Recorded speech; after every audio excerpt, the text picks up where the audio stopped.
एक अमेरिकी डॉलर की कीमत 90 रुपये हो गई है कि पिछले 10-11 साल में एक डॉलर जो है वो रुपए के मुकाबले मजबूत हो गया है 50%, या रुपए की कीमत डॉलर के मुकाबले 50% गिर गई है। प्रधानमंत्री जी जब विपक्ष में थे और पीएम कैंडिडेट थे तो उस समय इस तरह की बातें उन्होंने कही थी। ये ऐसे नहीं होता मित्रों, मैं शासन में बैठा हूं, मुझे मालूम है इस प्रकार से रुपया इतनी तेजी से गिर नहीं सकता। तो ना उस समय कमेंट ठीक था, हाँ। ना इस समय विपक्ष का कमेंट ठीक है। रुपये की कीमत जिस तेजी से गिर रही है कि दिल्ली सरकार और रुपये के बीच में कंपटीशन चल रहा है। ये है एक अमेरिकी डॉलर, इसकी कीमत हो गई है 50, 70, 80, 90। ये देखिए ये हो गई है एक अमेरिकी डॉलर की कीमत 90 रुपये हो गई है।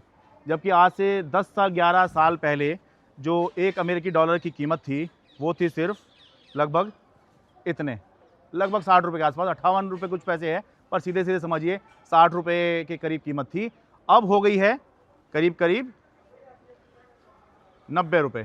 सीधे देखिए, ये देखिए, यानी कि पिछले 10-11 साल में एक डॉलर जो है वो रुपए के मुकाबले मजबूत हो गया है 50%, या रुपए की कीमत डॉलर के मुकाबले 50% गिर गई है।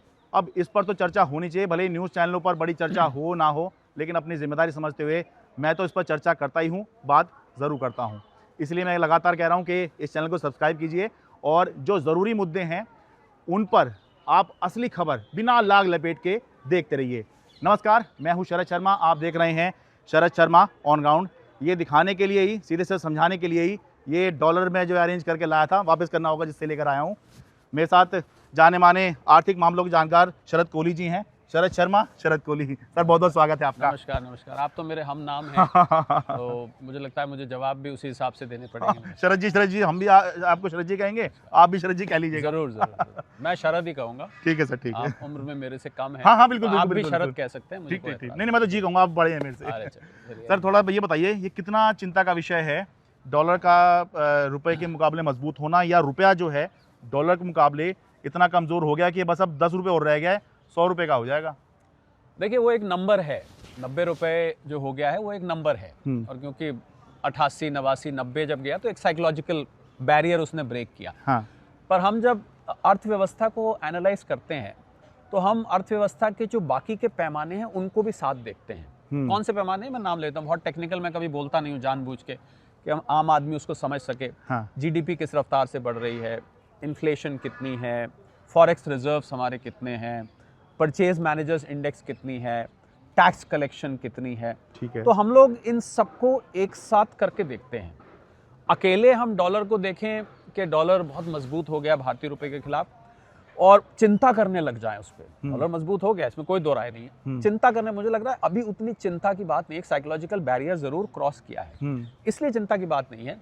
क्योंकि अगर आप डॉलर की बाकी की दुनिया की परिस्थिति देखेंगे, यानी कि डॉलर इंडेक्स होती है, उसमें 6 करेंसीज होती है, उसमें मैं 4 मुख्य करेंसीज लेता हूँ।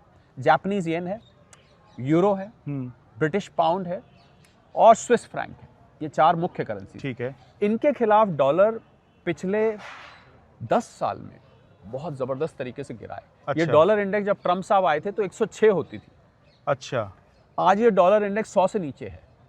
अच्छा। तो आप लगाइए, एक समय 96 भी चली गई थी। हाँ। थोड़ा सा रिकवर करी है। और डॉलर देखिए एक इंटरनेशनल करेंसी है। हाँ। और दुनिया भर का व्यापार 60-70% डॉलर में होता है। दुनिया भर में जो कर्ज लिया जाता है उस करीब 50-60% डॉलर में लिया जाता है। हाँ, हाँ। दुनिया भर के जो करेंसी रिजर्व्स हैं वो 50-60% डॉलर में है। ठीक है। फॉरेक्स ट्रेडिंग जो होती है वो तो 70-80% जो है वो डॉलर में होती है। तो डॉलर का दबदबा 1971 में रिचर्ड निक्सन साहब अमेरिका के प्रेसिडेंट थे, उससे पहले गोल्ड स्टैंडर्ड होता था। हाँ। उन्होंने डॉलर का दबदबा चलाया, वो आज तक चल रहा है। हाँ। तो दादागिरी कह लीजिए, दबदबा कह लीजिए। और मैं जो एक इंटरेस्टिंग बात कहना चाहता हूं जो शायद आपको कम सुनने को मिले, मुझे लगता है अमेरिकन इकोनॉमी 38 ट्रिलियन डॉलर के नीचे, ये लगता तो नहीं है तो हकीकत है, लगता क्या है वो मैं बता रहा हूँ, 38 ट्रिलियन डॉलर उधार के नीचे दबी हुई है। अच्छा। 30 ट्रिलियन डॉलर की इकोनॉमी है, 38 ट्रिलियन डॉलर लोन है, 130% हम लोग उसको डेट टू जीडीपी रेशियो बोलते हैं। हाँ। तो तो अमेरिकन इकोनॉमी की हालत अच्छी नहीं है। पर वहाँ की जो शेयर मार्केट है, 3 इंडाइसेस हैं, डाउ जोन्स है, S&P है, नेस्डैक है, हाँ, तीनों की तीनों बम बम कर रही हैं, बल्ले बल्ले हो रही हैं। इकोनॉमी नीचे जा रही है, बेरोजगारी की दर वहाँ पर बढ़ रही है, इन्वेस्टमेंट आ नहीं रहा, टैरिफ की वजह से हाहाकार मचा हुआ है। ट्रम्प साहब की अप्रूवल रेटिंग गिर चुकी है, 50% थी, 36% आ चुकी है। हाँ, उसके बावजूद तो मुझे ऐसा लग रहा है शरद कि एक लॉबी है अमेरिका में जो कि आर्टिफिशियली डॉलर को और अमेरिकन शेयर बाजारों को आर्टिफिशियली ऊपर को ले जाने की कोशिश कर रही है। अच्छा, एक बबल बन रहा है। अगर ये बबल फट गया हाँ, तो शेयर मार्केट भी धड़ाम होगी और डॉलर भी धड़ाम होगा। तो मैं, और अब जहाँ तक अब आते हैं भारतीय रुपए पे, हाँ, तो भारतीय रुपए के गिरने का कारण क्या है देख लीजिए। सितंबर 24 से लेके आज तक हाँ, जो हमारे विदेशी संस्थागत निवेशक है, जिनको हम FIIs और FPIs कहते हैं, हाँ, फॉरेन इंस्टीट्यूशनल इन्वेस्टर्स और फॉरेन पोर्टफोलियो इन्वेस्टर्स, ये वो लोग हैं जो विदेश से आके भारतीय शेयर बाजार में पैसा लगाते ठीक हैं। है, लगातार सितंबर से लेके आज तक ये लोग पैसा मुनाफा वसूली कर रहे हैं। इनको अच्छा। प्रॉफिट हुआ है। हाँ। मतलब ये नहीं कि भारतीय अर्थव्यवस्था पे से उनका विश्वास उठ गया, अच्छा, पर उनको थोड़ा सा ग्लोबल वैश्विक आधार पर थोड़ी अनसर्टेनिटी जब होती है, अब मान लीजिए आपने किसी को पैसा दिया हो, हाँ, किसी मोहल्ले में दिया हो और उस मोहल्ले के हालात खराब हो जाएं, तो आप सबसे पहले क्या करेंगे? पहले तो अपना पैसा निकाल लेंगे वहां से। हाँ, तो वैश्विक हालात जो है वो खराब थे इस वजह से, और प्लस इनको प्रॉफिट हो चुका था। अच्छा, इन्होंने काफी पहले पैसा लगाया हुआ था, तो अगर प्रॉफिट हो रहा है, मैं प्रॉफिट बुक कर रहा हूं तो मेरा हक है ये। ठीक है, तो वो पैसा निकाल रहे हैं, तो पैसा निकालने से डॉलर की डिमांड बढ़ती है। अच्छा, अब डॉलर की डिमांड बढ़ेगी तो अब मैं आपके चैनल पे एक मज़ेदार बात करता हूं, जो कि शायद मुझे इस बात के लिए ट्रोल किया जाए, हाँ, क्योंकि जो लोग नहीं समझते हैं वो ट्रोल करेंगे, पर मुझे परवाह नहीं है, क्योंकि सिद्धांत तो बदल नहीं सकता। हाँ, जो नहीं समझे आप ट्रोल कर सकते हैं। ज़रूरी बात कहने जा रहा हूँ, पर मुझे नहीं मालूम आपने कभी सुनी है कि नहीं। डॉलर का गिरना, डॉलर का उठना हाँ, और रुपए का गिरना दो अलग अलग बातें हैं। अच्छा, कैसे? आप समझ पाए? हाँ। वैसे आप कहेंगे कि तराजू है भाई, हाँ, एक पलड़ा ऊपर जाए तो दूसरा अपने आप हाँ, नीचे हाँ, आएगा, हाँ। एक नीचे जाए दूसरा अपने आप ऊपर जाएगा। परंतु रुपया कमजोर नहीं हो रहा है, हाँ, डॉलर मजबूत हो रहा है। अब ट्रोल इस बात पे करेंगे जो लोग नहीं समझते हैं फॉरेक्स को और इकोनॉमिक्स को, कि भाई ये तो एक ही बात है, ये क्या बेवकूफ बनाने वाली बात कर रहे हो हाँ। हमको, ये तो ये क्या, ये तो आदमी पागल है, इस टाइप की बातें कई दफे जिनको नहीं समझ है, मैं खुद ही बोल रहा हूँ इस बात को, क्योंकि रुपया अपनी जगह बना हुआ है, पर डॉलर को आर्टिफिशियली उसको पंप किया जा रहा है, डॉलर को वापस मंगवाया जा रहा है। तो FIIs और FPIs का बेचना पहला रीजन। हाँ, दूसरा रीजन, ट्रम्प साहब ने जो टैरिफ लगाए 50% भारत पर, हाँ, तो हमारी जो डॉलर की इनफ्लो थी वो कम हो गई, तो डॉलर की सप्लाई थोड़ी सी कम हो गई। अच्छा, नेचुरली आप एक्सपोर्ट कम कर रहे हैं अब, तो डॉलर कम आ रहे हैं। डॉलर का 50-60 बिलियन डॉलर का फर्क पड़ा है, आपको पता ही होगा। हाँ, 50% टैरिफ से लेदर है, फुटवेयर है, हाँ, टेक्सटाइल्स है, इंजीनियरिंग गुड्स है, मरीन प्रोडक्ट्स पूरा है, इंटरनेशनल बिजनेस बहुत सारे डिस्टर्ब। डिस्टर्ब, तो उसकी वजह से डॉलर की सप्लाई कम हो गई। अब डॉलर की सप्लाई कम होने से नेचुरल फॉरेक्स कैसे चलता है? हाँ। डिमांड और सप्लाई से। ठीक है, अगर डॉलर की डिमांड बढ़ जाएगी या सप्लाई कम हो जाएगी, हाँ। तो डॉलर मजबूत होने लग जाएगा। तो एक तरफ डिमांड ज्यादा हो रही है FPI FII निकालने से, हाँ। दूसरी तरफ सप्लाई कम हो गई। हाँ। तो इन दो कारणों से आपको डॉलर मजबूत होता दिख रहा है, रुपया कमजोर नहीं। और आप ये उसका आउटकम है। अब जब डॉलर मजबूत होगा तो रुपए के अगेंस्ट देखेंगे तो अपने आप ठीक है। आपको कम दिखाई अच्छा, देगा। ये वाली बात हम आपके मुंह से सुन रहे हैं तो बहुत से लोग जो है सहमत हो जाएंगे, लेकिन दिक्कत क्या है कि पहले पास्ट में ऐसी बातें हो चुकी हैं कि भाई ये जो रुपया गिर रहा है डॉलर के मुकाबले, ये रुपया नहीं गिर रहा है, देश की साख गिर रही है। ठीक है, प्रधानमंत्री जी जब विपक्ष में थे और PM कैंडिडेट थे तो उस समय इस तरह की बातें उन्होंने कही थी। ये ऐसे नहीं होता मित्रों, मैं शासन में बैठा हूं, मुझे मालूम है इस प्रकार से रुपया इतनी तेजी से गिर नहीं सकता। क्या कारण है हिंदुस्तान का रुपया पतला होता जा रहा है? रुपये की कीमत जिस तेजी से गिर रही है, और कभी कभी तो लगता है कि दिल्ली सरकार और रुपये के बीच में कंपटीशन चल रहा है। तो अब जब रुपया गिरेगा तो लोग वो वाली बात क्यों ना करें कि देखिए आपके समय में जब आप सवाल उठा रहे थे तो अब आप पे सवाल क्यों ना उठे? बहुत अच्छी बात करी आपने। देखिए, मुझे लगता है कि अगर बाकी के आर्थिक पैमाने अपनी जगह ठीक हैं, तो हमारी साख कहीं नहीं जा रही। तो ना उस समय कमेंट ठीक था, ना इस समय विपक्ष का कमेंट ठीक है। क्योंकि आप साख तब कह सकते हैं अगर हमारे बाकी के इकोनॉमिक पैरामीटर जिनका मैंने नाम लिया वो भी साथ में कमजोर हो रहे हो। वो सारे तो अपनी जगह है, बल्कि रिजर्व बैंक ऑफ इंडिया के पास करीब करीब $700 बिलियन का फॉरेन एक्सचेंज रिजर्व है। 680-700 फ्लक्चुएट करता है। तो रिजर्व बैंक ऑफ इंडिया जब भी चाहे शरद इसको रेगुलेट कर सकता है। करना क्या है, RBI क्या करता है, जब रुपया कमजोर होता है तो अपने पास जो डॉलर का भंडार है हाँ उसको मार्केट में छोड़ देता है, हाँ ठीक है हाँ तो उससे सप्लाई बढ़ जाती है, वो रेगुलेट। तो आरबीआई चाहे तो इसको 80-85 पे भी ला सकता है, अच्छा पर आरबीआई उस फॉरेक्स रिजर्व को अभी इसमें वेस्ट नहीं करना चाहता, क्योंकि बहुत ज़्यादा चिंता की बात नहीं। और मैं आपको एक बार और बताऊं, ये जो रुपए का गिरना है एक हाँ। तबके को फायदा करता है, हाँ एक्सपोर्टर्स को। हमारे जो एक्सपोर्टर्स हैं, हमारा इस समय $800 बिलियन से ऊपर का एक्सपोर्ट है, हाँ उनको फायदा पहुंचाता है, क्योंकि उनकी कलेक्शन बढ़ जाती है, रेवेन्यू बढ़ जाती है, उनकी जो रिसीट्स हैं वो बढ़ जाती है, हाँ। उसकी वैल्यू बढ़ जाती है, इंपोर्टर्स को नुकसान होता है। तो मुझे अभी, और आरबीआई के पास, अगर कल ही reserve bank of India governor ने मॉनेटरी पॉलिसी निकाली, हाँ उनके पास करीब करीब 10-11 महीने का इंपोर्ट के लिए फॉरेन एक्सचेंज रिजर्व पर्याप्त है। अच्छा। ये बहुत हेल्दी माना जाता है कि अच्छा। आपके पास 11 महीने तक कोई भी फॉरेक्स इनफ्लो नहीं आती है, हाँ तब भी आपके पास पैसा है पेमेंट अच्छा। करने के लिए। तो ट्रेड डेफिसिट भी हमारा तीसरा रीजन बताता हूं, हमारा थोड़ा ट्रेड डेफिसिट बढ़ गया है, हाँ यानी कि इंपोर्ट हम काफी ज्यादा कर रहे हैं। हाँ क्योंकि एक्सपोर्ट अभी वो डिस्टर्ब है ना, नहीं, वैसे यूएस में भी उसमें वो भी है, हाँ। इंपोर्ट भी ज्यादा कर रहे हैं। अच्छा और मैं इंपोर्ट ज्यादा करने को शरद बहुत बुरा नहीं मानता हूँ। हाँ क्यों? इंपोर्ट आप ज्यादा क्या कर रहे हैं? आप रॉ मटेरियल इंपोर्ट कर रहे हैं, आप मशीनरी इंपोर्ट कर रहे हैं। गोल्ड ने बड़ी आफत मचा रखी है, हाँ, गोल्ड, 99% भारत का गोल्ड इंपोर्ट होता है। इंपोर्ट हो रहा है हाँ ठीक है। तो ये जब इंपोर्ट हो रहा है सामान, तो इंपोर्ट कंजम्पशन के लिए हो रहा है या फैक्ट्री में इस्तेमाल के लिए हो रहा है? हाँ हाँ तो ये एक तरह से देखा जाए तो ये अच्छी बात भी है, ठीक क्योंकि है आप सामान मंगा रहे हैं, इसका मतलब आपको जरूरत है ना सामान की। ठीक है। पर मैं एक चीज़ में पूछूंगा, बहुत से दर्शक इसमें ये जानना चाहेंगे, जैसे ये रुपये और डॉलर वाली बात है कि कमेंट उस समय आप कह रहे हो, कमेंट उस समय भी ठीक नहीं था, अभी भी ठीक नहीं है, मान रहे हैं। उस समय पैरामीटर्स कैसे थे? जैसे अभी आप कह रहे उस समय- पैरामीटर्स में दिक्कत नहीं उस है। समय पैरामीटर्स थोड़े कमजोर थे। अच्छा। मैंने, क्योंकि मेरे पास आंकड़ा है उस समय का, अच्छा मैं देखिए ज्यादा राजनीति, ना मैं राजनीति से आता हूँ हाँ ना मैं राजनीति में जाता हूँ। हाँ नहीं, वो हम बस इसलिए कर रहे हैं कि पर भाई जो पॉलिटिकल उस टच समय- में हाँ, पहन रहे नहीं, होंगे ठीक लोग। है, हाँ, वो बात, उस समय थोड़े आर्थिक पैमाने इतने स्ट्रांग नहीं थे, अच्छा तो कुछ हद तक फिर साख का सवाल आ जाता है। अच्छा ठीक पर है। इस समय ये बात कहना हाँ कि हमारी साख जो है, मोदी जी ने उस टाइम कहा था कि मनमोहन सिंह जी की उम्र आज मोदी जी की उम्र से आगे निकल गया, हाँ, वगैरह हाँ, वगैरह, हाँ, इस तरह की बातें इस टाइप की जो बातें आती हैं, मुझे लगता है उन लोगों को पूरी की पूरी इकोनॉमी को समावेशी ढंग से देखना चाहिए। या मुझे लगता है वो देखना नहीं चाहते भाई, जब विपक्ष में वो होते हैं देखिए- जरूरी थोड़ी हर चीज देखना, देखिए, विपक्ष अपने हिसाब से में- कमेंट करो। विपक्ष को तो देखिए, कोई भी विपक्ष हो, हाँ। मैं इस विपक्ष की बात नहीं, दुनिया में हाँ उनको कोई एक मुद्दा ऐसा चाहिए जहां पर कमजोरी थोड़ी नजर आए, हम्म, उसका वो सिरा पकड़ लेते हैं, हम्म। उसी को इशू बना के।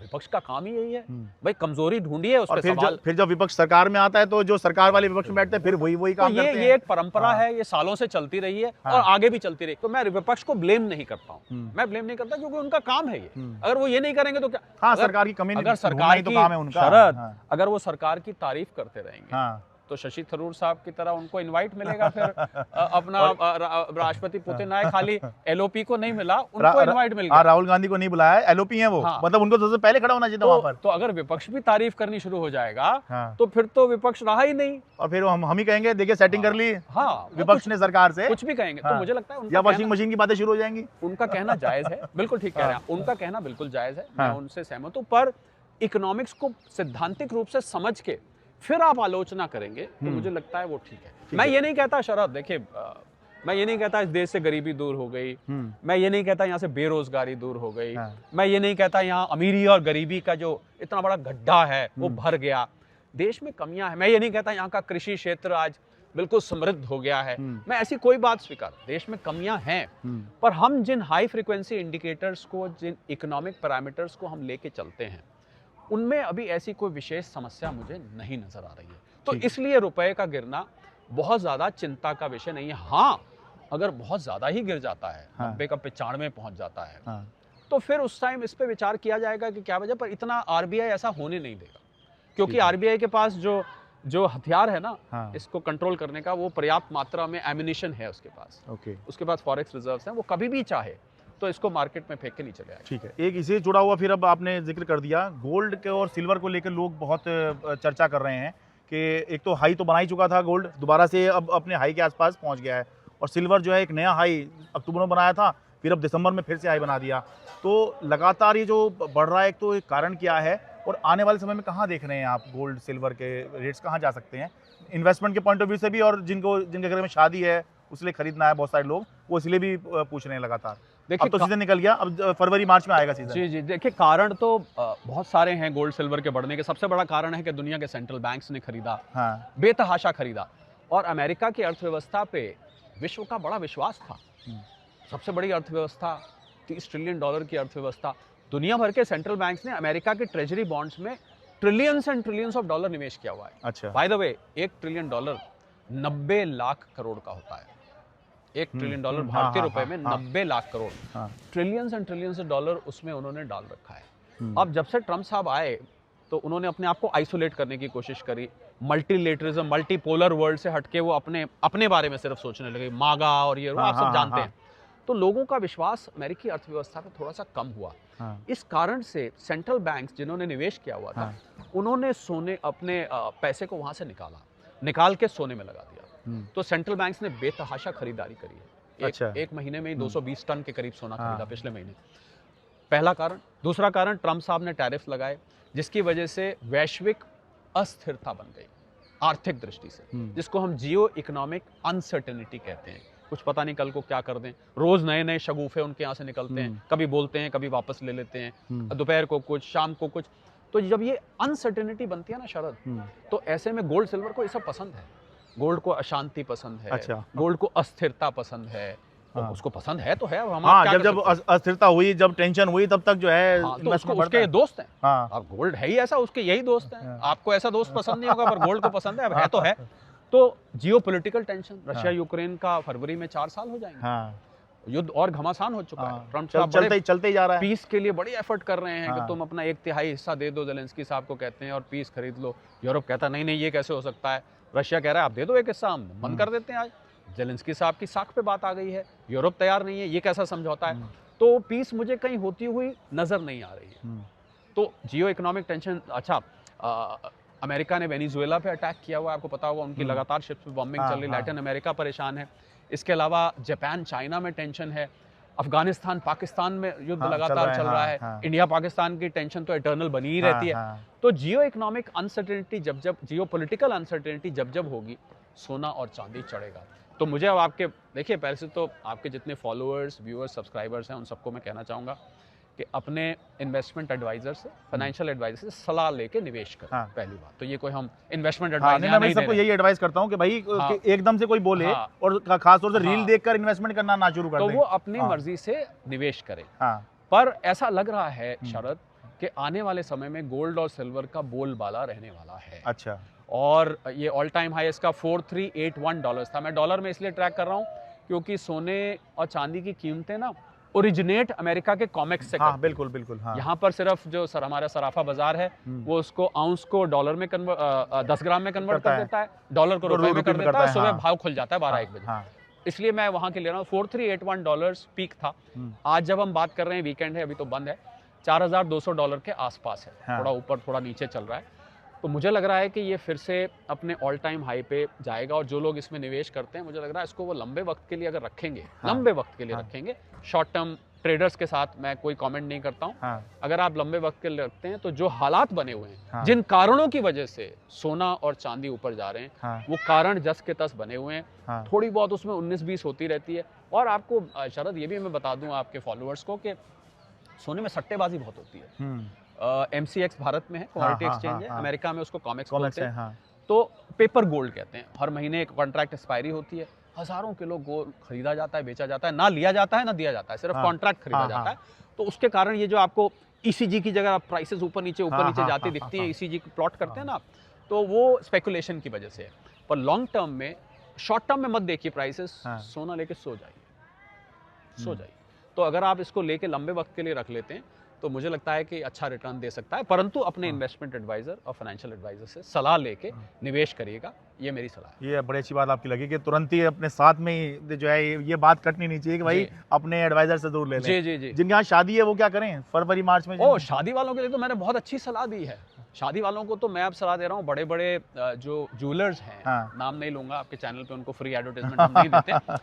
उन्होंने 9 कैरेट, 14 कैरेट, 18 कैरेट का गोल्ड खरीदें, रील बील बनवाएं, पहने, बढ़िया 9 लक्खा हार पहने, कान में झुमके पहने, कंगन पहने, करधनी पहने, जो पहनते हैं पहनिए। आप कम कैरेटेज का पहनिए। निवेश के लिए ज्वेलरी ठीक नहीं है। निवेश करना चाहिए बार्स और कॉइन्स में या ETFs में। और ऑर्नामेंटल वैल्यू और इन्वेस्टमेंट वैल्यू गोल्ड की अब समय आ गया है कि आप उसको अलग अलग करके रखें। ऑर्नामेंटल वैल्यू मतलब सजावट के लिए जो ले रहे हैं अलग रखिए, और निवेश के लिए ले रहे हैं अलग तरीके। तो छोटे कैरेट का गोल्ड लीजिए, पहनिए, दोबारा कहाँ पहना जाता है। आपने देखा होगा शादी पे पहना था, वो बोलते मैंने घर पे सुना है, अरे बेटी ये मैंने पहना था जब तेरी शादी थी, उसके बाद तो मौका ही नहीं मिला। मैक्सिमम घरों में तो अब लॉकर में रहता है वो। हाँ, अब तो माहौल ही नहीं रहा, वो छीन के लोग ले जाते हैं, सिक्योरिटी रखने की दिक्कत है। तो मुझे लग रहा है ऑर्नामेंट्स के लिए आप कम कैरेटेज का गोल्ड लीजिए, उस पर पैसा कम खर्च करिए। अगर आप गोल्ड पे पैसा लगाना चाहते हैं, अपनी बेटी को, बहू को, माँ को, किसी को देना चाहते हैं, तो आप बार्स, कॉइन्स या ETF दीजिए। ज्वेलरी उनकी सजावट के लिए कम कैरेटेज की दे सकते हैं। चलिए सर, बहुत बहुत धन्यवाद। Thank you so much. और उम्मीद करूंगा मैं आगे भी हमारी बातचीत जो है अलग अलग विषयों पर चलती रहे सर। जरूर, my pleasure. Thank you so much. Thank you sir so much. Delhi से अपने कैमरा सहयोगी अमन कुमार के साथ मैं शरद शर्मा।